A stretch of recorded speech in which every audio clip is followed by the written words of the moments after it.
Comment transformer ta passion pour en faire un métier? Comment développer ta patte pour devenir un créateur que les marques s'arrachent? Dans ce nouvel épisode de Créateurs Nomades, on part à la rencontre de 1, 2, 3 clans. Ils nous accueillent dans leur studio montréalais. Le duo a commencé à graffer ensemble dans le début des années 90. Ils ont construit un univers unique qui les emmène peindre aux 4 coins du monde. Ils sont aussi directeurs artistiques et graphistes. Parmi leurs clients, tu peux compter Nike, Adidas, Marvel ou encore Ubisoft.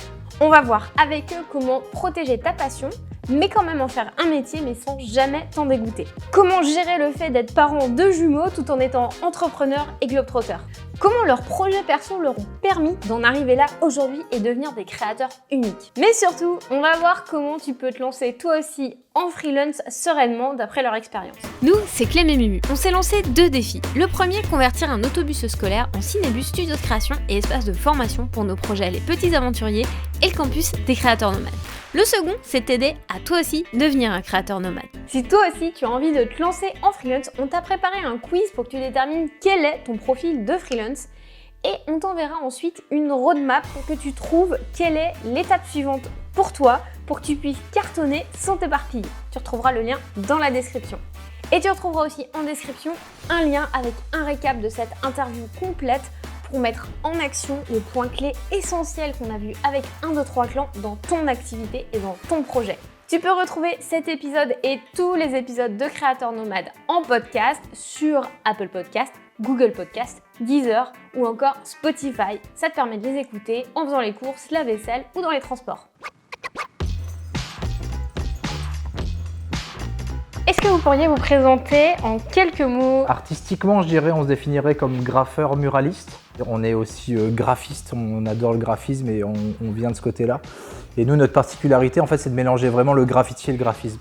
Ce qui a donné notre studio de création, qui est 1, 2, 3 clans, mais qui est aussi à l'origine le nom de notre groupe de graffeurs, qui est composé que de graffeurs en fait. Après, moi, je suis Cien, qui est mon pseudonyme graffiti, S-C-I-E-N, comme science sans le C et le E. Et moi, c'est Chlore, K-L-O-R, non plus corrosif, mais en même temps, ça va avec la personnalité. Nous sommes Cien et Chlore de 1, 2, 3 clans.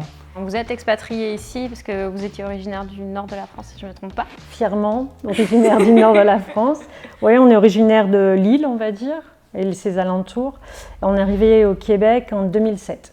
Est-ce que c'est les influences culturelles de Montréal qui vous ont attiré ici? On est arrivé ici un jour par hasard lors d'un voyage, puisqu'on voyage beaucoup de par ce qu'on fait à travers le monde. Mais en fait, je sais pas, il y a eu un coup de cœur sur Montréal. Et quand on est venu ici, on est rentré, on a fait les papiers, puis on est venu. En fait, il faut toujours faire ce qu'on a envie de faire et il n'y a rien qui nous arrête. Vous aviez déjà votre studio de création, parce qu'il me semble que toi, tu étais prof de français. Oui, c'est ça. En fait, ouais, c'est bien plus complexe que ça parce qu'on n'a jamais voulu perdre une notion de liberté créative. Donc, on n'a jamais voulu être complètement dépendant de notre art pour survivre. Donc, on a toujours fait un travail à côté pour payer les factures. Et comment on paye les factures? On prend ce qu'on veut comme projet ou pas. Donc, on a d'abord eu une asso de 1901. Ensuite, elle a fonctionné. Donc, Seb a quitté son boulot, on va dire, qui le faisait manger. Et lui, il était salarié. Moi, je continue à payer les factures au cas où, en étant prof, justement. Et puis jusqu'à ce que en fait, la balance se fasse. Puis on a décidé de juste voler de nos propres ailes avec 1, 2, 3 clans.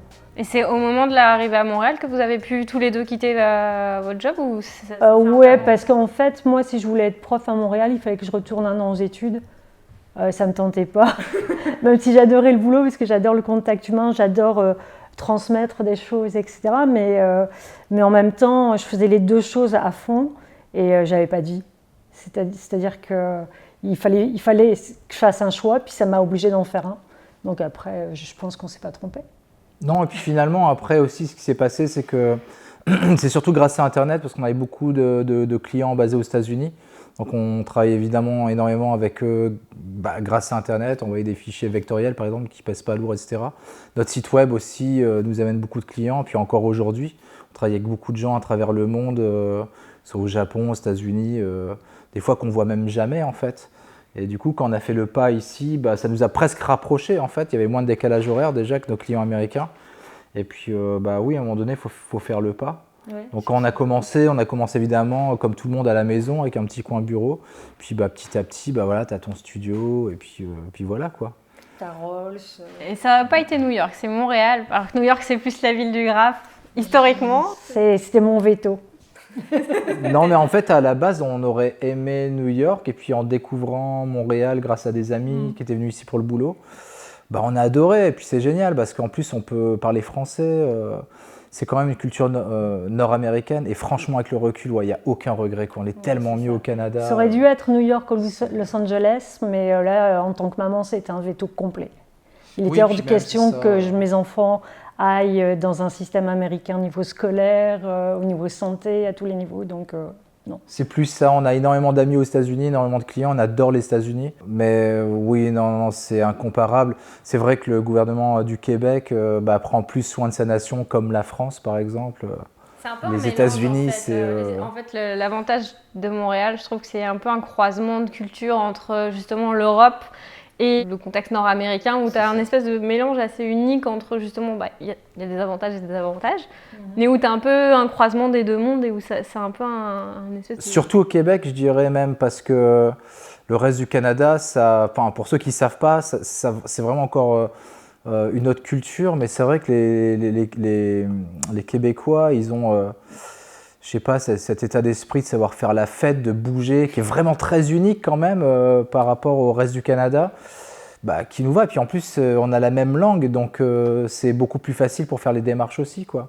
Tout ce qui est administratif ou n'importe quoi. Dans ta propre langue, tu te sens un peu moins déstabilisé, on dira.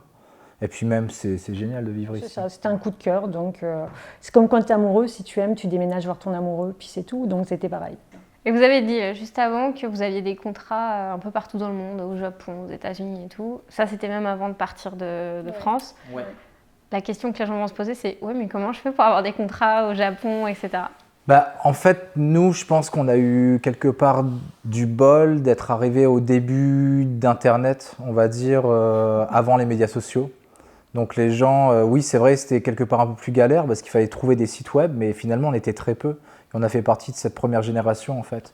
Et on se mettait des liens entre les sites, en fait, tout simplement, parce qu'on était tellement peu qu'on était content, par exemple, de découvrir un site, mais c'était même pas des sites portfolio, c'était des espaces créatifs, interactifs, en fait, où on se découvrait les uns les autres, parce quand Internet est devenu accessible, tu pouvais justement rentrer en contact avec d'autres gens de ton pays et tu dis mais il y a forcément des graffeurs ou des graphistes à New York, au Japon, et ça a été aussi le début des premiers blogs, donc grâce à ça on pouvait découvrir des gens qui nous ressemblaient mais qui habitaient sur d'autres continents en fait avec une autre culture.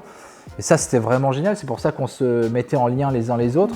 Et du coup, comme il y avait la scène graphique qui existait déjà, tout ce qui est publication, que ce soit Taschen, Die Gestalten, IDN ou bien Shift.org au Japon. On était dans tous ces livres et puis je pense que les clients nous découvraient de par ces livres. Comment ça se fait, selon vous, que cette culture-là, qui était un peu underground, est passée justement où on a des clients comme Nike, Ubisoft, etc. Il y a plein de marques finalement qui sont intéressées par des graffeurs. Comment vous expliquez qu'il y a eu ce transfert finalement de... C'est pas un transfert qu'il y a eu, le graffiti a toujours été ce qu'il est et il l'est encore. C'est juste les gens qui sont autour qui pensent enfin différemment. Parce que pour moi, le graffiti, c'est l'un des arts majeurs de ce siècle. Sérieusement, quand tu t'y intéresses vraiment, quand tu l'étudies, c'est pas n'importe qui peut le faire, puis c'est vraiment beaucoup de travail et beaucoup de talent. C'est ce qui fait aussi que les clients en fait ont eu de l'intérêt pour notre culture, c'est parce qu'elle est propre à notre génération et elle est encore avec les nouvelles générations aujourd'hui. C'est comme le skateboard en fait ou le surf, c'est quelque chose, tu sais le faire ou tu sais pas le faire, mais tu peux pas faire semblant de le faire. Si tu fais semblant, ça se voit direct. Et ça a un vrai impact mercantile parce qu'on est encore dans un système malheureusement néolibéral de surconsommation. Enfin, quoique là, le Covid, ça a bien calmé. Mais il n'empêche qu'on veut tous avoir accès à des trucs cool, quoi, et regarder des trucs cool. On ne veut pas perdre son temps. Donc c'est comme regarder un beau tableau, etc. Sauf que c'est beaucoup plus contemporain. Et forcément, les marques, elles sont quelque part condamnées à être cool à vie et à être jeunes tout le temps. Sinon, elles seraient condamnées simplement à mourir si elles faisaient exactement la même chose que ce qu'elles font depuis leur date de fondation. Dépendamment qui tu es, mais je vais donner 2 exemples. Coca-Cola et Nike, par exemple. Coca-Cola, c'est une firme qui n'a jamais changé la recette de son soda, Par contre, son image, elle est obligée de s'adapter parce que si elle parlait aujourd'hui aux générations comme elle parlait au tout début de la fondation de Coca-Cola, ce serait une marque de soda pour des arrière-grands-parents même, c'est même pas des grands-parents quoi. Nike, c'est encore différent. Nike, c'est un produit de sport, mais pareil, le sport évolue, les athlètes évoluent, la mode évolue. Ils sont vraiment dans la catégorie de la mode. Donc eux, ils ont pas le choix. Donc ils ont une image de marque, ils ont un logo, mais tous leurs produits doivent constamment évoluer, même s'ils ont des classiques, par exemple. Et par rapport à ça, ils doivent être justes, donc ils se greffent sur les cultures actuelles. Et les cultures actuelles, elles touchent notre culture, qui est le graffiti.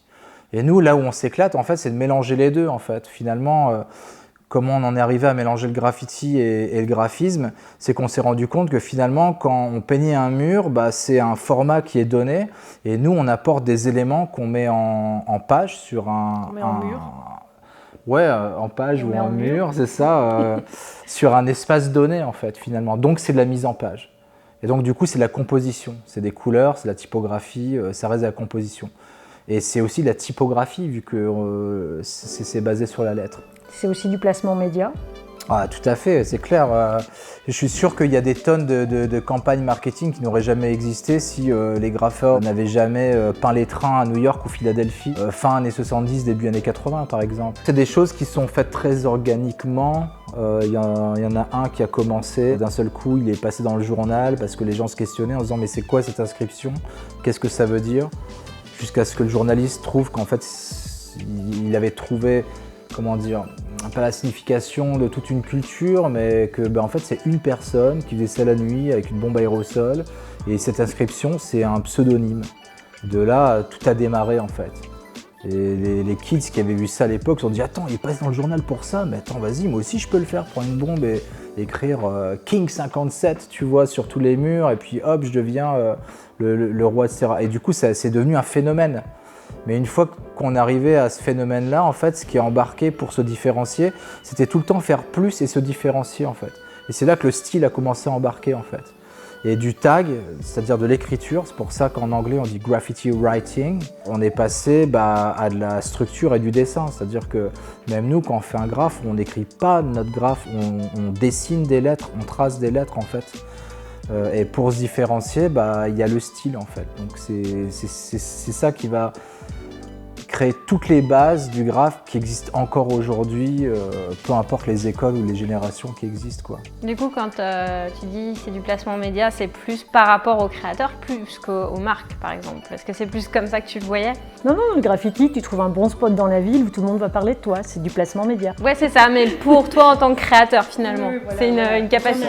Ouais, c'est ça. Ils vont prendre le risque de se placer, faire un spot super chaud, alors que ce soit sur un toit ou une avenue ou n'importe quoi, mais... l'idée c'est d'être vu, c'est vu, puis de faire parler. Ouais. Le train ça bouge, donc tu t'es vu partout. C'est un véhicule de marketing. Ça c'est intéressant ce que vous dites, parce que vous parlez justement finalement de l'identité en tant que créateur, comme communiquer finalement en tant que créateur. Si on prend des artistes de 1510, disons Léonard de Vinci, lui il n'y avait pas de train, mais il construisait ses machines, il construisait plein de trucs. Il n'avait pas développé une identité, une image de marque, on va dire ça comme ça. Alors qu'aujourd'hui les créateurs, on a de plus en plus tendance à développer une image personnelle et tout. D'ailleurs vous avez l'idée qui est Style is the message. Et là, j'ai un questionnement parce que, par exemple, quand on est directeur artistique, graphiste et tout, on peut soit être quelqu'un avec une très forte identité comme vous, où on vous reconnaît, on sait que c'est vous qui avez fait l'image. Et puis, tu as ceux qui sont plus en mode où je prends du recul, je m'adapte vraiment à l'image du client pour pas qu'on me sente. Parce que quand j'étais dans... prestation. Ouais, puis tu as le côté aussi où c'est l'image de ce client-là, c'est pas la mienne. Bien sûr. Et je me souviens quand je faisais mes études à Paris, il y avait un graphiste dont je me souviens plus le nom, qui faisait des affiches pour un théâtre. Puis du jour au lendemain, il a changé de théâtre, mais finalement tu pensais que c'était l'ancien théâtre parce qu'il avait tellement une patte marquée que tu te dis, est-ce que finalement, comment il faut se positionner quand tu es un créateur justement? Est-ce qu'il faut vraiment, selon vous, développer son style artistique? Jusqu'à quelle limite on peut l'injecter chez un client? Ça dépend de toi-même, tout simplement. Tu parles de branding et d'identité visuelle, on en fait aussi, en fait, évidemment. Si demain, on a, je sais pas moi, une pizzeria, je vais pas lui faire un branding je sais pas moi, de vendeur de plantes. Je vais m'adapter là-dessus. Le positionnement de notre studio graphique, en fait, comment ça marche? C'est très simple. Déjà, on ne démarche pas nos clients parce qu'on ne peut pas les démarcher pour ce qu'on fait pour eux. Pour la simple et bonne raison que c'est eux qui nous choisissent, c'est-à-dire c'est eux qui choisissent d'assimiler leur marque avec notre style. C'est pour ça qu'on dit stylist de message, pas par rapport à notre studio de création, mais plus par rapport à notre démarche dans le graffiti. Parce qu'une fois de plus, la manière dont on fait du graphe, c'est seulement notre propre démarche artistique. Ce n'est pas le graffiti. Le graffiti, il est libre, il fait ce qu'il veut, quoi. Il est ce qu'il est aujourd'hui, puis on ne sait pas ce qu'il sera demain, etc., etc. Après, tout ce qui est en rapport par rapport aux clients, ce qu'ils aiment, les clients, c'est s'associer avec des gens ou des athlètes qui ont une image forte pour justement surfer sur la coolness et puis du coup en bénéficier pour la marque pour lui donner une bonne image en fait. Donc on est un peu d'une certaine manière aujourd'hui les street artistes, les graffeurs, les skaters, les surfeurs, des espèces de nouveaux athlètes en fait parce que c'est propre à notre génération. Il n'y a plus seulement les sports traditionnels on va dire. Maintenant le graffiti, quand on regarde des marques comme Red Bull ou Nike, ce qui sponsorisent comme artistes, c'est assez impressionnant parce qu'on génère du contenu aussi exclusif et unique. Donc ça, c'est vraiment notre positionnement en fait par rapport à ça. Mais c'est vrai qu'après, si on était juste un studio de création et des graphistes, bon là, on bosserait sur des identités graphiques, des branding, où évidemment le but c'est de mettre en valeur le client pour ce qu'il a envie de devenir. Mais nous, on travaille déjà avec des gens qui existent. Donc c'est tout, c'est Nike ou Adidas qui va poser par exemple sa marque sur nos productions. Mais en rien on déforme nos productions, nous on reste nous-mêmes puis on évolue dans notre champ créatif on va dire. Puis le message aussi, style is the message, ça vient un peu aussi de la culture graffiti qui est une culture assez chevaleresque, qui demande à chaque graffeur normalement de développer sa propre identité, de développer son propre style, de façon à ce que quand tu vois une pièce, sans la lire, tu sais qui c'est. Le graffiti, c'est pas quelque chose de mauvais, c'est hyper chevaleresque parce que tu vas prendre des risques pour rien. Enfin, parce que surtout au début, quand on commençait, c'était même pas envisageable de gagner ne serait-ce que 10 balles avec ça. C'est ça qui est vachement intéressant dans votre parcours, c'est que vous avez réussi à transformer, il y a d'autres graffeurs qui ont réussi à faire ce transfert-là, mais vous êtes parti de quelque chose où on vous aurait dit peut-être au tout début, non mais ça va pas, tu ne gagneras jamais ta vie en faisant des dessins sur les murs. Puis là aujourd'hui on est dans votre studio à Montréal où vous avez quand même des super contrats, vous avez été publié, vous avez votre marque et tout. Je trouve que c'est vraiment intéressant de se dire ok, en fait peut-être qu'aujourd'hui c'est pas le graphe dans le contexte dans lequel vous étiez en 1992, c'est peut-être autre chose qui est là et peut-être qu'aujourd'hui on dit que ce que tu fais ça sert à rien, mais alors qu'en fait si tu continues et que tu développes… De toute façon tout ce qu'on fait ça sert jamais à rien, mais il faut le faire et c'est comme n'importe quelle action dans la vie. Tout ce qu'on va développer, ça va faire qu'on est nous-mêmes, qu'on existe. Et nous, c'est ce qui s'est passé avec 1, 2, 3 Clans, en fait. Jamais on a voulu ou pensé pouvoir en vivre, c'était pas une volonté, c'est juste une réalité. Donc, on travaillait à côté pour payer ce qu'il y avait à payer en facture, en loyer, ce que tu veux. Et puis, ça, c'était juste notre passion, qu'on voulait préserver du monde de l'argent, de la manipulation, etc., pour pouvoir justement rester libre en création. Puis c'était surtout au début, si tu dis, moi quand j'étais à l'université, si je disais que j'étais une graffeuse, je pouvais être virée, quoi. C'est important et surtout au début de préserver sa passion et de ne pas laisser l'argent, c'est-à-dire que des fois j'entends des gens qui font des murales pour 200 $. Je dis mais à 200 $, tu vas passer autant de temps, va travailler dans un resto, tu te feras plus d'argent. Puis on ne te demandera pas de faire un clown débile que tu n'aurais jamais voulu faire, que tu ne mettras pas dans ton portfolio. Donc respecte toi-même, respecte ton art. Et puis si tu ne donnes pas aux gens ce qu'ils veulent juste parce qu'ils ont de l'argent, ils ne l'auront jamais. Puis ils finiront par te respecter. Nous, il y a des clients en gros à qui on a dit non 3 fois parce que pour nous, ce n'était pas du 1, 2, 3 Clans qu'ils voulaient, c'était du tel ou tel artiste. On fait voilà son email, puis je vous mets en lien. Ce n'est pas un problème, ce n'est pas un projet pour nous, on ne va pas l'accepter, même si c'est peut-être bien payé. Mais notre facture, elle est payée, on sait ce qu'on a besoin de pour vivre, on n'a pas besoin de vous. C'est assez quand même couillu comme truc, mais il faut toujours ça. Savoir ce que tu as besoin dans la vie. Si de par ton travail, peu importe de prof, de pionne, j'ai travaillé sur le marché, enfin ce que tu veux, ton loyer est payé, ton électricité est payée, tu as de quoi manger. Le reste, c'est des plus. En fait, on garde la même démarche que dans le graffiti, c'est-à-dire le graffiti en tant que tel, quand on l'a commencé par passion. Oui, ça paye pas, on prenait des risques parce qu'à l'époque, on a commencé, tout était illégal forcément. vu qu'il n'y avait rien dans le nord de la France, etc. Mais au moins, tu es authentique avec toi-même et tu es vrai. Et en fait, tout ce qu'on a entrepris, on l'a entrepris comme ça. On ne pensait pas arriver à ça. En fait, on a réalisé notre rêve finalement. Là, on vit notre rêve réellement. Mais si on nous avait montré ça quand on avait 15 ans, on aurait été dingue, quoi. C'est ça, tu sais, le petit fantôme du futur qui vient. On aurait dit arrête de te foutre de ma gueule, s'il te plaît. Mais du c'est coup, pas drôle. ce qui est cool, c'est de passer le relais aux nouvelles générations en leur disant, regardez, c'est possible. Mais c'est sûr que ça prend, je ne vais pas dire des sacrifices parce qu'on le fait tout avec passion, mais il faut la provoquer, la chance. C'est ça. Si tu attends tout seul dans ton coin qu'on vienne te chercher, il n'y a personne qui viendra te chercher.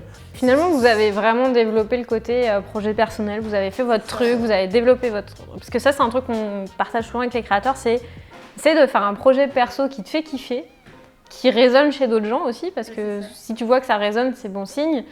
Et peut-être que ton projet perso va faire aussi que tu vas attirer des gens plutôt que d'aller supplier d'autres personnes, de te prendre à faire des contrats qui te plaisent pas, puis justement tu perds ta liberté créative. Quand tu fais ton projet perso, tu t'éclates, ça se sent, et puis t'es pas face à des clients qui vont justement te comprimer ou ils vont venir vers toi, et là tu commences à avoir une... Oui, je pense qu'il y a deux types de parcours. C'est soit en début de carrière, tu acceptes tout de suite la prostitution artistique, parce que tu as besoin de manger ou parce que tu ne veux pas faire autre chose, tu ne veux pas te salir les mains, faire quoi que ce soit d'autre comme métier, puis tu veux faire que ta passion.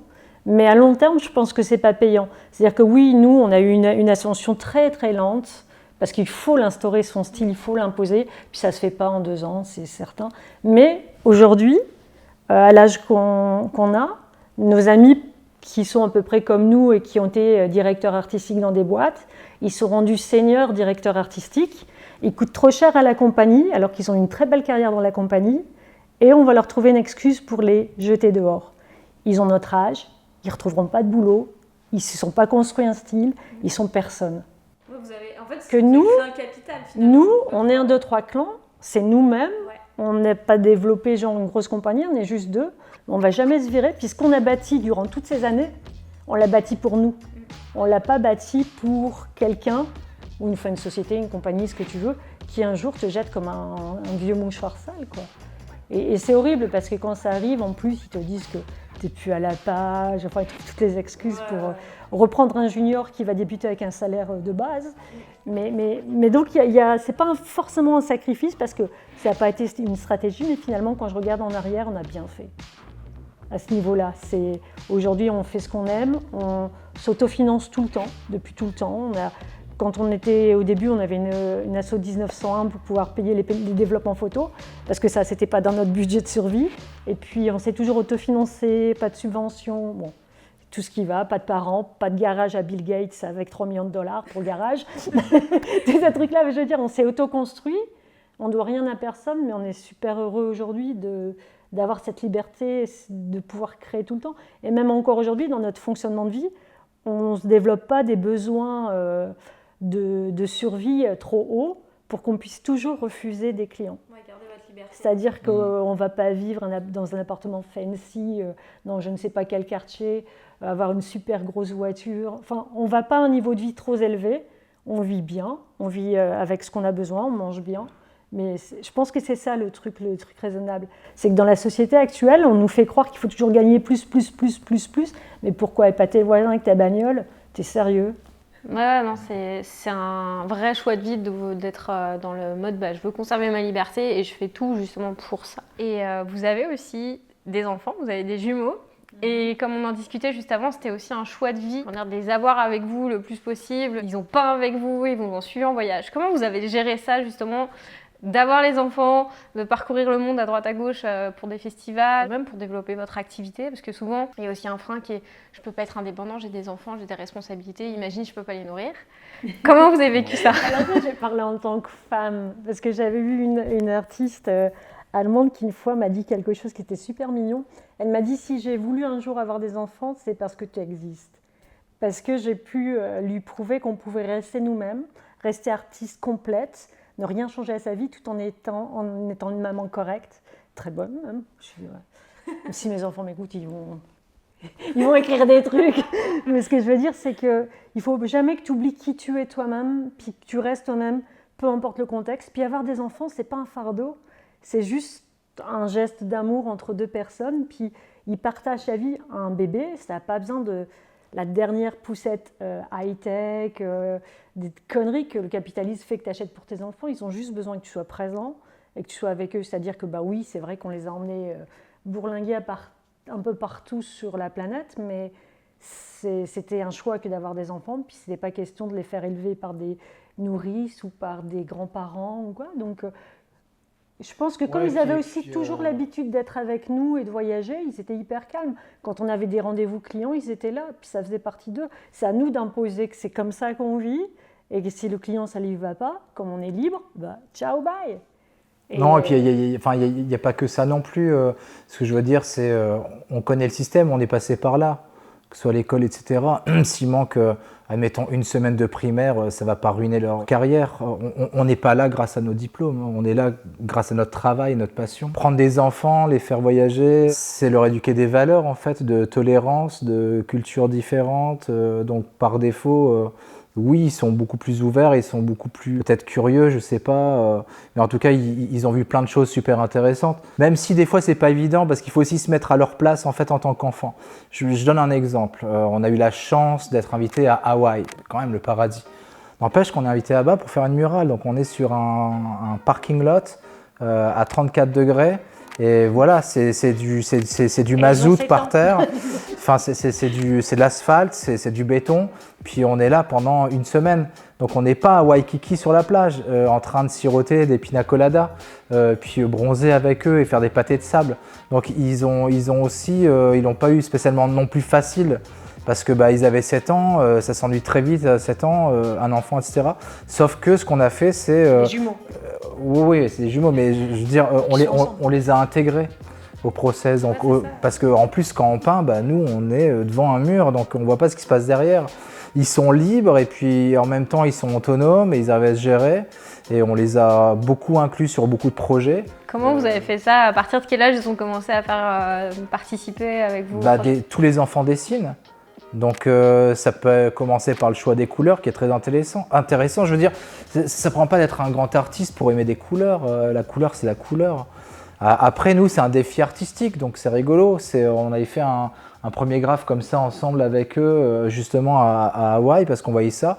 On s'est dit, soit on va vivre un enfer parce qu'il va falloir qu'on exécute une murale et en même temps surveiller des enfants en bas âge, ou soit on les intègre. Et puis du coup, on s'est tous mis à dessiner, on s'est tous mis à collaborer. Évidemment, on est là pour les aider techniquement, mais en gros, c'est comme si on avait reproduit en énorme leur dessin de gamin et tout le monde a adoré. Et puis eux étaient super fiers parce qu'au final, ils ont appris quelque chose. Puis après, ils disent « Ouais, mais c'est vous nous avez aidés. » Je fais « Non, c'est ton dessin, là, regarde, les gens, ils aiment ce que tu as fait. Et puis, oublie pas, c'est toi qui as choisi les couleurs. » Donc, c'est notre collaboration.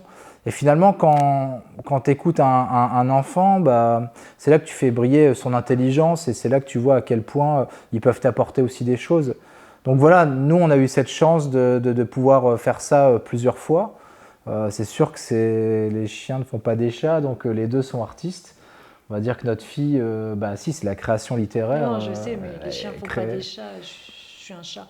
Bon, alors les chats ne font pas des chiens, si tu veux. Et notre fille, c'est pareil. Ils ont baigné dedans, peut-être que ça les a aidés. Puis le fait de venir avec nous dans tous les festivals, ça leur a donné aussi d'autres visions artistiques que les nôtres. C'est un musée à ciel ouvert, partout où ils vont, ils rencontrent des techniques différentes, des gens différents, parlent des langues différentes, ils parlent anglais bien mieux que nous, c'est tout ça. Puis bon, après l'autre secret aussi, c'est qu'il faut faire des jumeaux, parce que quand ils sont sur le parking, le fait d'avoir un frère ou une sœur du même âge, tu peux quand même jouer à deux. Donc si ce n'est pas le cas, ce que je donne comme conseil, c'est de cloner l'enfant existant. Ou de les faire très non, mais après, c'est vraiment ça, c'est vraiment une question de collaboration, de chiffre 2. Puis même, aussi, l'autre truc, c'est que nous, c'est toujours à deux au niveau artistique. Donc, même tout petit bébé, quand on allait peindre, ils étaient dans la poussette, genre comme ça.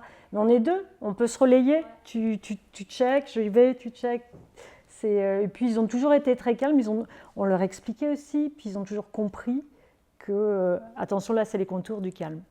Je pense qu'il n'y a pas beaucoup d'enfants qui ont ça dans leur background. Chut, C'est les contours. Non, mais après, on les responsabilisait aussi. Bah je veux oui, dire, bien sûr. Non, mais je veux dire, il y a tout ça. Quand tu responsabilises un enfant, il est capable de faire des tonnes de choses 10 fois mieux que des adultes, quoi. Puis c'est ça, c'est le fait de se sentir inclus aussi dans le Bien processus, sûr. parce que souvent, les crises, c'est parce qu'on ne prend pas le temps d'expliquer ou on ne prend pas le temps d'inclure l'enfant dans le processus. Donc c'est toute une approche qui est intéressante. Sur avoir des enfants. Ouais, c'est ça. Non, mais c'est intéressant parce que c'est un sujet où on se dit, ah bah non, tu sais, je peux pas avoir d'enfant parce que ma carrière ou parce que ceci, parce que cela. On se trouve des excuses parce qu'on a peur finalement de... Tu trouves des excuses pour pas avoir d'enfant, tu trouves des excuses pour pas te lancer en freelance, tu te trouves des... C'est de la peur, hein. C'est ça. C'est la peur de passer à l'action. Et vous parliez justement du fait que vous travaillez tous les deux en collaboration. C'est vraiment des piliers aussi de votre identité parce que vous collaborez vachement ensemble sur des graphes, surtout. Et est-ce que c'est toujours fluide ou est-ce que vous avez des moments où ça va être moins fluide? Est-ce que c'est vraiment quelque chose qui est toujours... C'est là qu'on répond deux choses différentes. Non, mais en fait, je vais répondre la même chose qu'on répond tout le temps.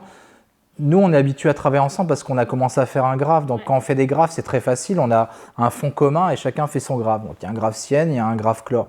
Mais le but final, c'est pas un battle où qui va être le meilleur des deux et qui fera le meilleur graphe. C'est une production collective.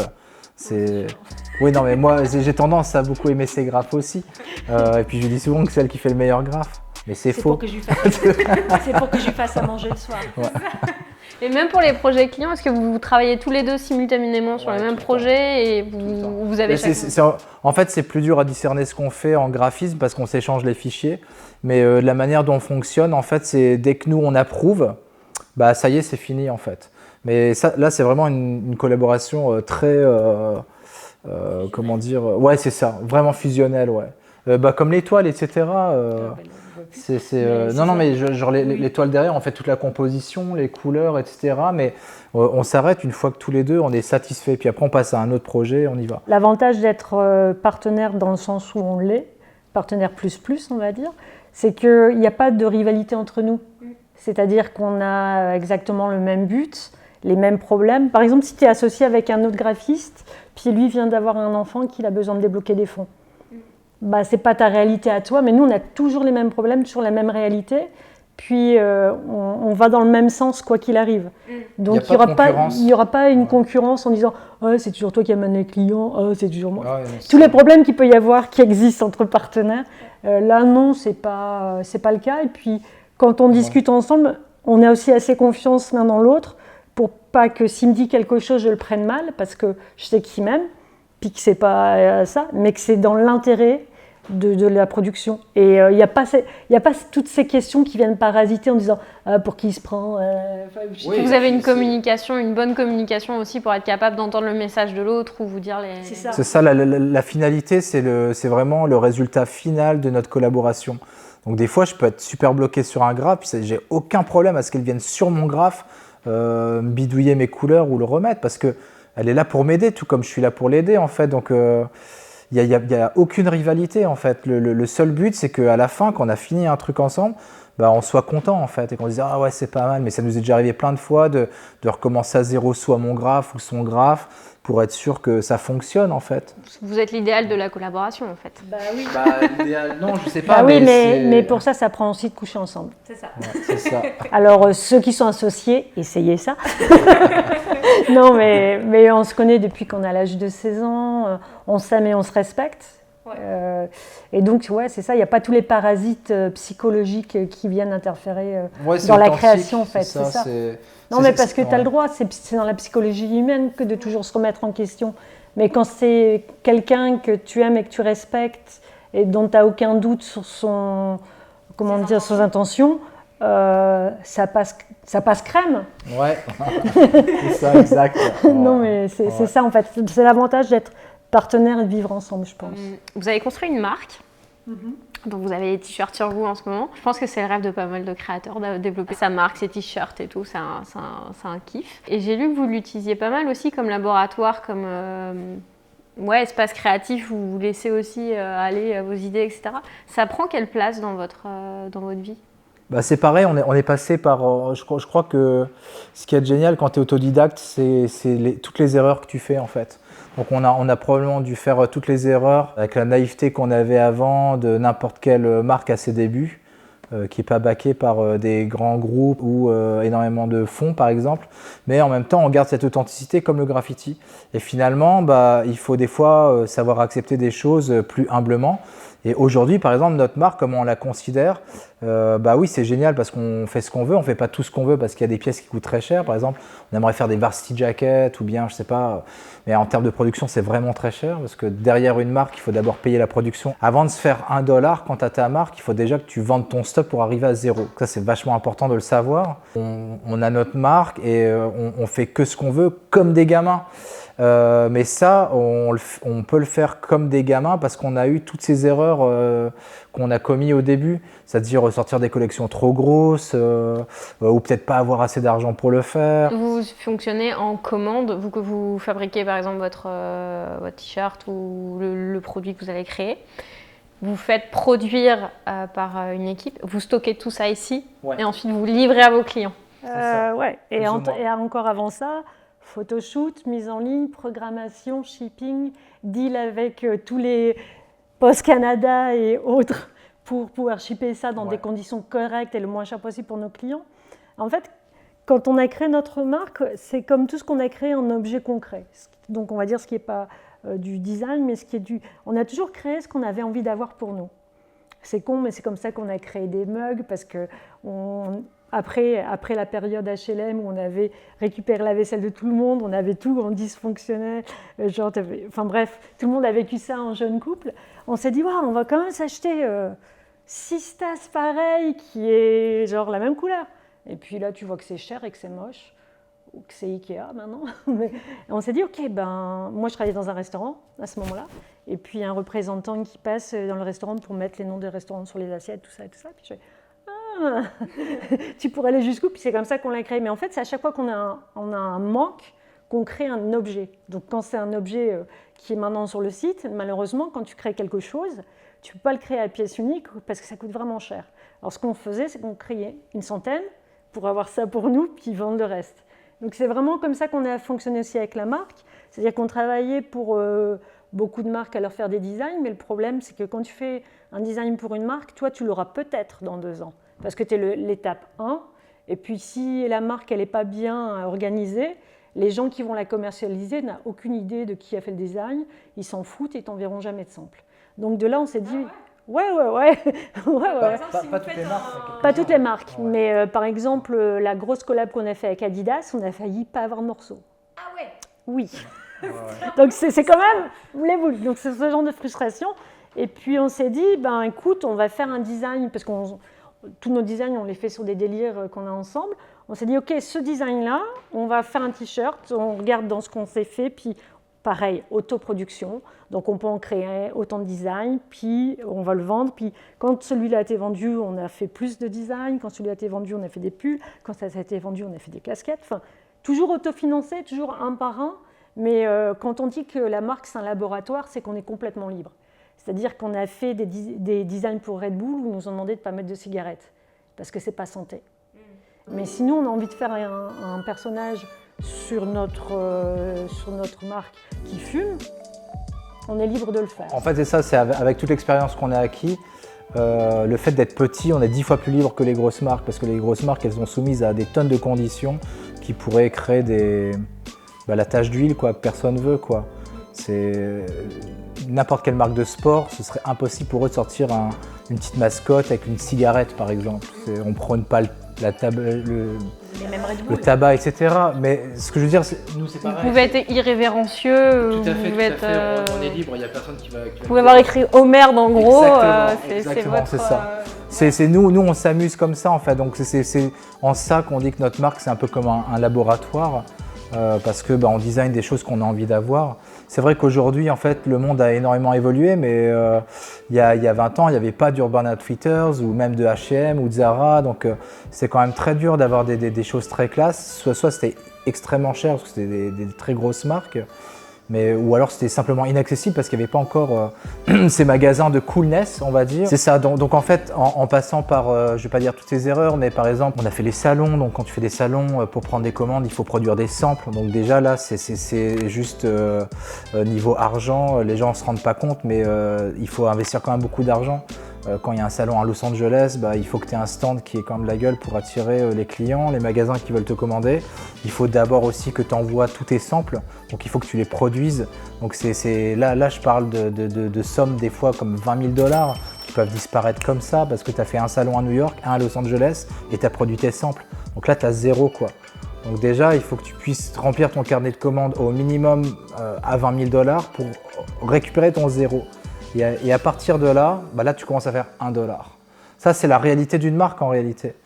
Et après, on s'est dit, mais pourquoi on se prend la tête à suivre ce rythme infernal de toutes ces grosses marques? Finalement, c'est très dur en fait de lutter contre des grosses marques hyper distribuées. Premièrement, parce que leur coût de production n'est pas le même que le nôtre. C'est sûr que si tu imprimes, je veux dire n'importe quoi, 20 000 t-shirts versus 100, oui, lui, il va toucher peut-être à $1 et nous, ça va nous coûter 12-13 $ le t-shirt et on se fait une fois de plus zéro quoi là-dessus. Après, on s'est dit non, mais en fait, on peut être libre, on va juste arrêter de faire les saisons, arrêter de faire les salons. Ce qui compte en fait, finalement, c'est les gens qui nous portent de l'attention. On n'a pas envie de devenir une grosse marque au final. On arrive à générer de l'argent ailleurs, soit faire des murales, travailler pour des clients, vendre une toile. Et puis finalement, c'est assez confortable. En tout cas, c'est moins pénible que gérer tous ces trucs-là à deux, quoi. Et puis finalement, si tu veux vraiment devenir une grosse marque, il faudrait qu'on soit plein et qu'on ait vraiment beaucoup d'argent. Donc on s'est dit, non, restons petits en fait, puis on continue de faire ce qu'on veut.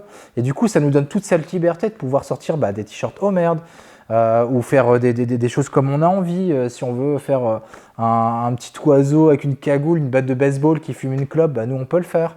Que si on était une grosse marque, tout de suite on aurait une association de mamans qui serait révoltée, qui nous interdirait de le faire.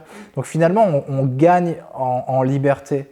On se considère plus comme un bon label underground de hardcore punk ou de reggae. C'est pas parce que tu es petit que tu es nul et que tu n'as aucun impact. Tu peux être petit et être très fort. Nous, c'est ce qu'on essaie de faire. On est petit, on est authentique. Comment vous faites, parce que vous êtes un 2-3 clans, vous êtes connu du milieu du graphisme aussi, vous avez été publié dans plusieurs revues, des livres et tout. Mais comment on fait, parce que vous êtes passé vraiment de presque avant Internet jusqu'à maintenant, vous avez vraiment été dans la transition. Puis aujourd'hui, on arrive encore dans d'autres systèmes avec les réseaux sociaux. On en parlait un peu avant. Comment aujourd'hui vous attirez des clients? Comment vous faites pour développer votre marque, pour aussi garder du temps pour vos autres projets, pour faire des murales? J'imagine que vous avez 1 milliard de choses à gérer. Comment vous gérez tout ça? C'est exactement la même chose en fait. Il n'y a pas de secret. On travaille 2 fois plus fort. On ne travaille pas de 9 à 5. On est passionné en fait. C'est ça qui va... Il n'y a pas de recette où on va dire « Ok, fais ça et tu auras tel client ». C'est l'accumulation de plein d'actions qui emmènent une autre action en fait. C'est comme ça qu'on se fait approcher. Donc on essaie de ne pas perdre une seconde de notre vie, donc on va tout le temps créer à côté. Dès qu'on a une idée, on va le faire, on va la partager. Donc oui, ça prend d'être présent sur les médias sociaux, de faire des mailing lists, s'occuper de la com, mais pas juste pour l'argent, c'est pour tenir au courant ceux qui nous supportent. C'est eux qui sont importants en fait. Si on est là où on est aujourd'hui, c'est grâce à eux. C'est que eux, les 3/4 des gens, même des grandes marques pour qui on a bossé, c'était soit des fans ou des gens qui nous connaissaient déjà avant dans les fanzines de graphes. Donc finalement, on est vraiment là où on est grâce à ces gens-là. Et finalement, il y a qu'eux en fait qui méritent réellement toute notre attention en fait. Donc déjà, nous, on donne le meilleur de nous-mêmes pour pas se mentir et se trahir, mais aussi pour respecter ces gens-là. Et donc du coup, tout le monde y gagne en fait. C'est ce qu'on appelle un peu le côté égoïste positif. C'est-à-dire que si tu donnes le meilleur toi-même, tout le monde l'appréciera en fait. Après, si les gens ils aiment pas, c'est ça. Par exemple, pour notre marque, on la porte. Donc au niveau de la qualité du t-shirt, ça arrive que des fois, il y a un fournisseur qui soit un peu... Mais on le porte, donc on va le savoir. Donc on va couper ce fournisseur. Ouais. On fait des choses qu'on aime, puis on fait des choses qu'on porte. Donc on les fait bien pour nous. Donc si on les fait bien pour nous, on ne peut pas donner mieux à toi. Donc il y a ce côté-là, et puis dans tout ce qu'on fait aussi, c'est toujours dans la même... je vais complètement démystifier le graffiti. Le graffiti, c'est d'abord un partage. Ce que les gens appellent du vandalisme, c'est du musée à ciel ouvert. Quand on fait une pièce, on la fait pour tout le monde, pour la partager, sinon on trouverait des endroits secrets et puis on les effacerait juste quand on a terminé.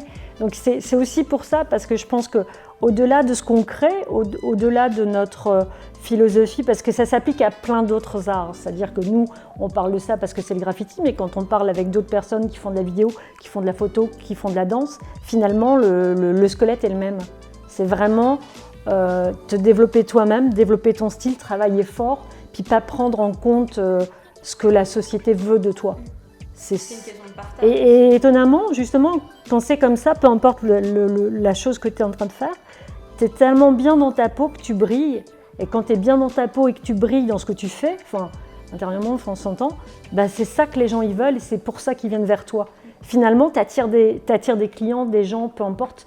Même dans attirer des gens, ça peut être attirer un autre artiste avec qui tu vas sympathiser, échanger, peindre, avoir des bons moments. C'est pas juste client, mais en fait c'est ça, c'est sois toi-même, développe ta puissance, tu brilles, et puis ça t'amène tout. En fait, c'est ça, c'est développer ces différences. C'est très drôle parce qu'on est dans une société en fait où on voudrait tous être quelqu'un d'autre, excepté nous-mêmes, alors qu'en fait, la vérité, c'est sois toi-même justement pour qu'on ait envie justement de voir ce que toi tu peux apporter. Notre espèce n'est pas différente de la nature en fait. Si tu prends un arbre en fait qui va faire certaines feuilles, l'autre arbre qui peut être de la même espèce va faire d'autres feuilles, mais il n'y a aucune feuille qui sera exactement unique en fait, c'est juste la même espèce. Nous c'est exactement la même chose et finalement c'est ça qui attire les clients vers ce qu'on fait finalement, c'est notre côté unique, tout comme nous on est attirés aussi par plein d'autres artistes qu'on adore. Que ce soit niveau musical, que ce soit dans tout, le design, la bouffe, les habits, les marques. C'est parce qu'on aime ce côté unique. Si Nike ressemblait à Adidas, il n'y aurait aucune logique à aimer l'un ou l'autre, en fait, vu qu'elles se ressemblent. Mais non, ce qu'on aime, c'est justement leur différence. C'est faire confiance, puis travailler dessus. Est-ce que c'est ça ce que vous donneriez comme conseil à un créateur qui aurait envie de se lancer ? C'est ça qu'on veut dire par style is the message. Finalement, c'est ta personnalité, c'est qu'est-ce que toi tu peux apporter d'autre que les autres, mais pas pour écraser l'autre ou être meilleur que l'autre. T'es qui toi en fait ? C'est ce qu'on aime chez les stars. Puis souvent le truc qui est difficile, c'est quand tu fais pas ce que toi tu as envie de faire profondément, que tu essayes d'aller faire quelque chose qui te ressemble pas juste pour rentrer dans la petite case qu'on attend de toi ou pour essayer de faire plaisir aux algorithmes ou pour... C'est ça. Il faut réussir à trouver le truc qui toi te rend unique. Et que tu ne vas pas tomber finalement dans une pâle copie de quelque chose ou dans un faux toi. Mais c'est pas compliqué, hein, c'est pas compliqué, il faut juste être vraiment soi-même. Il faut même pas se prendre la tête à se poser la question. C'est pour ça que, je vais dire n'importe quoi, on aime Jimi Hendrix, Public Enemy, Beastie Boys, parce que, prenons admettons 3 groupes de rap, je dis n'importe quoi, que ce soit Beastie Boys, Public Enemy et Wu-Tang, ils font tous les 3 du rap, ok, d'accord, mais ils le font à leur manière. Ouais. C'est ça qui est intéressant en fait. Si les 3 faisaient exactement le même type de rap avec les mêmes sonorités et les mêmes messages, ce serait chiant quoi, en fait. C'est ça qui est intéressant, c'est parce qu'on se dit souvent quand tu débutes, je me souviens, j'avais pas mal de gens autour de moi qui disaient non mais tu sais je peux pas me lancer, j'ai rien à apporter de plus que tel ou tel photographe ou il y a des photographes, il y en a plein, mais non, c'est pas vrai, parce que tu as ta propre identité, tu as ton regard, tu as ce que tu apportes, et puis on a Beyoncé, on a du rap, on a de la musique classique, on a tout. Ça veut dire que dans ces cas-là, l'art contemporain n'existe juste pas. On se serait arrêté à De Vinci, puis depuis, il n'y aurait plus rien. Oui. Donc non, et il y aura encore d'autres choses, il y aura d'autres mouvements après nous qui vont naître, dont on n'a aucune idée. C'est ce qu'on dit toujours, si... à nos parents, on leur avait demandé quel métier on allait faire, ils n'auraient pas pu le dire, ça n'existait pas. Donc c'était juste débile. Donc il y a des trucs comme ça, non, l'évolution, elle est là et puis elle sera toujours là, et heureusement. Puis à chaque fois, ce qu'il y a de bien aussi dans le graffiti, c'est que pour le moment, ce n'est pas vraiment construit, mais dès qu'un art ou un mouvement artistique est défini, il peut être détruit. Et donc c'est ce qui se passe dans tous les mouvements artistiques, quand il y a des règles, tu détruis les règles, tu vas à l'encontre des règles et tu fais un nouveau mouvement. Mais c'est comme ça, puis c'est normal. C'est organique. Ouais, c'est ça. Mais c'est l'apport de chacun de sa différence. Et je pense qu'à un moment, quand un art devient trop, comment on pourrait dire, codé, scolaire, trop sociétal, ben forcément, il y en a qui vont vouloir être uniques, différents, puis aller à l'encontre de ça et créer quelque chose qui n'existe pas. Donc c'est vraiment ça. Donc détruisez-nous. C'est ça, puis lance-toi et n'aie pas peur. Allez, viens. Pour finir l'interview, on a parlé des inspirations justement. Est-ce que vous auriez 2-3 inspirations que vous auriez aimé partager, que vous aimeriez faire découvrir à nos personnes qui nous regardent ou qui nous écoutent? Sam n'a pas le droit de dire autre chose que toi, et puis moi que lui. ou de vos enfants. Aujourd'hui, les médias sociaux, c'est génial. Déjà, je vous conseille d'aller voir qui on suit en termes d'inspiration. Ou même ce qu'on écoute, vous pouvez tout savoir au final. Je ne voudrais pas en citer 2-3 parce qu'on suit plus de 2000 personnes sur Instagram par exemple. Il y a plein de gens merveilleux qui font des tonnes de choses différentes. Non, en fait, soyez curieux, en fait, c'est ça qui est important. Créez vos propres références. Mais peu importe la source d'inspiration, en fait, ce qu'il faut, c'est l'observer et la déconstruire.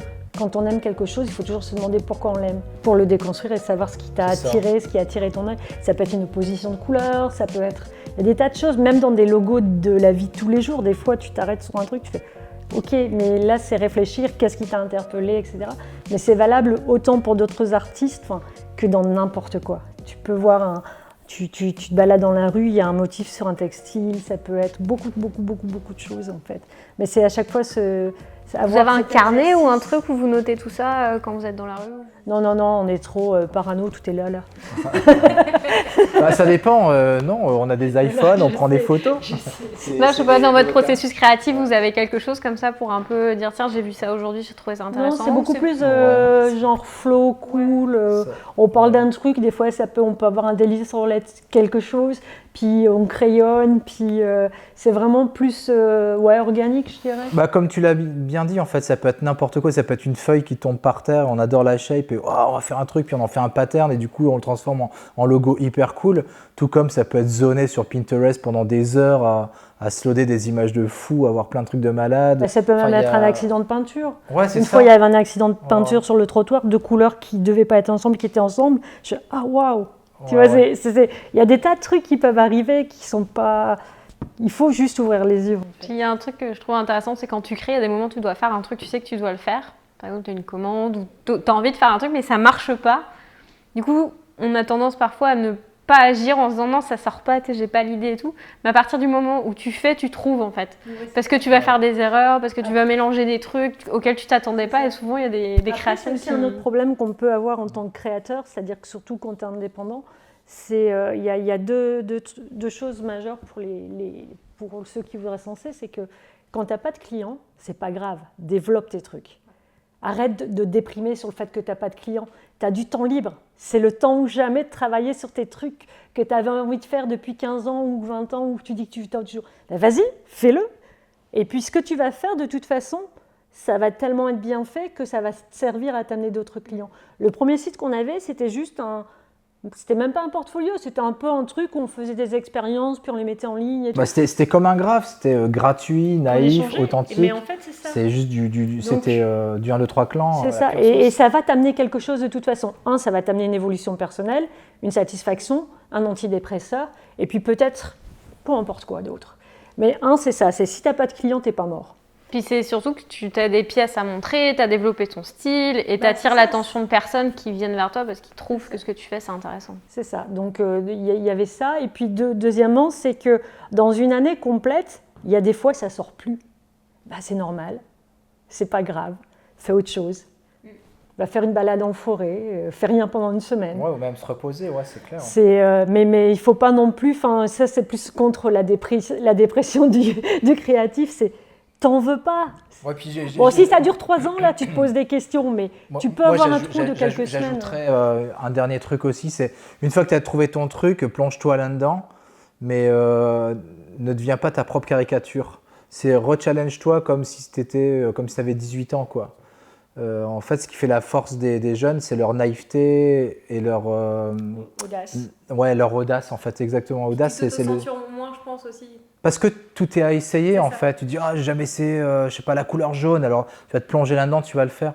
Et peut-être que oui, peut-être que cette couleur, ça va définir ton style après, mais te limite pas à ça, parce que après, ce qu'on voit, les caricatures des artistes, des fois, qui ont compris un peu une recette, d'une certaine manière, qui les définit, bah, ils finissent quasiment presque à se caricaturer parce qu'ils appliquent que cette recette et finalement ils évoluent plus et ils deviennent esclaves d'eux-mêmes en fait. Alors qu'en fait ils sont arrivés là où ils sont arrivés parce que justement ils étaient libres et ils ont eu de l'audace. Mais à partir du moment où tu perds l'audace, bah, c'est fini, tu stagnes dans le temps et c'est pas bon. Comme les marques en fait, il faut que tu évolues en fait. Pas à ton temps, genre en suivant juste les tendances, mais garde cette audace. Les grandes marques ont toujours de l'audace. Elles ne vont pas suivre les tendances, c'est elles qui les provoquent les tendances. Elles prennent le risque. Donc il faut tout le temps prendre ce risque-là. Puis c'est un beau risque parce que tu vas tuer la routine, tu crées quelque chose de nouveau tout le temps. Donc c'est ça qui est intéressant en fait. Oui, c'est l'évolution, c'est le challenge. Tu gardes ton esprit créatif. C'est ça, C'est parce ça. que quand tu t'enfermes dans une recette à faire ce que les gens ils attendent de toi tout le temps, parce que oui, c'est ton style, mais à un moment donné, il est où ton kiff quoi. Ouais. Donc il faut pas oublier de se faire plaisir, il faut être hyper égoïste. Hyper égoïste parce qu'en fait. Non, mais dans le sens positif, comme tu disais. c'est ça. Je sais plus ce que tu disais tout à l'heure. T'es égoïste, t'es capable comment dire, c'est comme la courbe en U dont on parlait, quand t'es égoïste d'une bonne manière, c'est-à-dire que tu fais attention à toi, t'es capable de faire attention aux autres, alors que si t'es pas bien dans ta peau parce que tu fais pas les choses qui sont importantes pour toi, si t'es pas bien, ça va aussi rayonner sur les autres. Alors quand t'es bien, C'est égoïste positif, C'est ça. c'est-à-dire que tu te Ouais. protèges pour ton bien-être, pour ta création, pour ta passion. Tu laisses pas peu importe qui manager ton art ou ta vie. Et puis tu fais en sorte de protéger aussi ta passion comme une passion, pas comme une routine. Donc ça, c'est hyper important parce que c'est le fil directeur de toute ta vie. C'est pour ça qu'il faut essayer absolument de sortir de ce système ou des pressions sociales qu'on puisse avoir. Comme par exemple, si on devait nous caricaturer, genre il faut qu'on réussisse à être dans telle galerie, puis faire tel chiffre d'affaires à vendre telle toile, ou il faut qu'on soit une grosse marque comme Nike. Non, mais non, en fait, il est où le bonheur là-dedans? Qu'est-ce que tu veux? Tu veux de l'argent ou tu veux être heureux? Tu veux créer ou tu veux devenir un gros boss manager où tu n'as même plus le temps de créer parce qu'en fait, tu as 150 000 employés et finalement, tu fais plus du tout ce qui était à l'origine de ce que tu voulais faire en fait. Donc c'est ces questions-là en fait qui vont plus diriger ta vie dans un sens qui donnera un réel sens à ta vie en fait. Si tu veux être libre en fait, il faut désapprendre et puis prendre le risque et l'audace. être capable de prendre du recul quand tu as un moment comme ça dans ta vie où tu te dis il y a un truc qui va pas, être capable de dire pourquoi, ou alors quand on t'offre une opportunité, est-ce que c'est vraiment cette opportunité-là que tu voulais suivre? Est-ce que c'est vraiment... Des fois, c'est juste s'arrêter une soirée puis se dire qu'est-ce que je veux là en ce moment et est-ce que c'est vraiment... Parce que des fois, on peut être submergé de travail, il y a plein de trucs qui arrivent et il y a quelque chose qui se passe et juste de prendre le temps de se dire est-ce que ça c'est alignable avec ce que j'ai envie d'atteindre plus tard ou en fait je vais juste me lancer dans un autre truc et puis je vais prendre une mauvaise route. Mais pourquoi pas Puis- le nombre de gens qui changent de vie, qui changent de carrière, c'est ça qu'il faut faire, je veux dire. Mais c'est ça, c'est est-ce que tu as envie, c'est par exemple te dire je veux garder ma tranquillité d'esprit, de me dire je suis libre et tout. On t'arrive avec le projet où tu pourrais faire DA en agence et puis on t'embarque là-dedans et que ça ressemble pas en fait à qui t'es.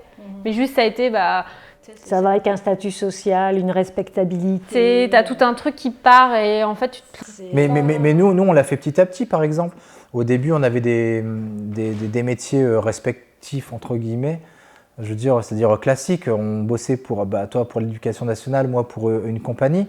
Mais petit à petit, à côté de ça, on travaillait, on a créé 1, 2, 3 clans, on a notre site web qui attirait en fait des gens sans le vouloir parce qu'on démarchait pas. Puis petit à petit, on se dit peut-être qu'on pourrait en vivre. Alors c'est vrai que dans un premier temps, on gagnerait peut-être pas autant, mais on peut en vivre. Et t'imagines demain si tu peux juste vivre de ce que tu adores faire, tu lâches ton boulot. Et là, tu prends le risque. Mais on ne s'est pas lancé inconsciemment ou parce qu'on est des gosses de riches, loin de là. Ça, quand on est arrivé au Québec, on s'est dit ok, on se donne 1 an ou 2, puis on verra. Sinon, on est en pleine santé physique, on a des bras, des jambes, un mental, on peut aller travailler n'importe où. Mais donnons-nous la chance de le faire. Tu peux te donner un délai d'1 an, 2 ans, comme quand tu pars à l'étranger après tes études. Donne-toi la chance d'eux, puis si ça ne marche pas, c'est pas faire marche en arrière, mais c'est broquer, il faut que tu payes ton loyer, travaille à côté. Mais nous, on a toujours travaillé à côté au début, et les soirs, les week-ends, on bossait à deux là-dessus sur nos projets. Mais c'était pas du travail. C'était, on le voyait pas comme ça, tu vois. C'était un projet. Ouais. C'était pas, donc c'est plus ça, mais je pense qu'il faut se faire confiance et se donner du temps. Le meilleur conseil qu'on donne tout le temps à tout le monde, c'est écouter personne. Suivez votre instinct, c'est super important. Et puis vous ferez votre propre bilan. Et puis ça marche pas, c'est pas grave. Vous essayerez encore. Nous, on n'a pas un chemin de succès. On a un chemin d'expérience. On se trompe une fois, et quand tu te trompes une fois sévèrement, t'apprends quoi. C'est clair. Et après, tu recommences plus. Et ok, c'est une petite étape au-dessus. Et c'est comme ça pour tout, je pense, tout le monde. Puis il faut pas abandonner à ce moment-là. T'as fait une erreur, tu l'apprends, tu la corriges, puis tu la refais plus, et puis après, t'abandonnes pas. Tu continues parce que tu auras aussi des super bons trucs qui vont se passer. C'est ça. Et quand tu regardes en arrière, tu te dis finalement, je sais faire plein de trucs. Ouais. Donc, j'espère que ça donnera envie aux gens en fait de se lancer. Allez-y, foncez, réfléchissez pas trop quoi. Merci beaucoup pour votre invitation. Vous pouvez retrouver tout le travail d'Un2, 3 Clans sur Instagram, sur votre site web. On va mettre tous les liens dans la description ou dans les notes du podcast. Donc, merci beaucoup pour tout cet échange. Merci à vous. Puis bon courage pour votre projet qui est super. Merci. Bonne continuation. Merci. Ouais. J'espère que tu as apprécié cette interview avec 1-2-3 Clans. Je te rappelle qu'on a plein d'autres interviews avec plein de créateurs passionnants et qui adorent voyager. On te remet les liens dans la description. Et surtout, si tu as envie de déterminer quelle est la prochaine étape pour toi dans ton activité, on t'a préparé un quiz qui va te permettre de déterminer ton profil et ta roadmap. On te met les liens là et là. Et évidemment, tu as un récap qui t'attend de cette interview juste en dessous. Si ce n'est pas déjà fait, abonne-toi, partage et voyage.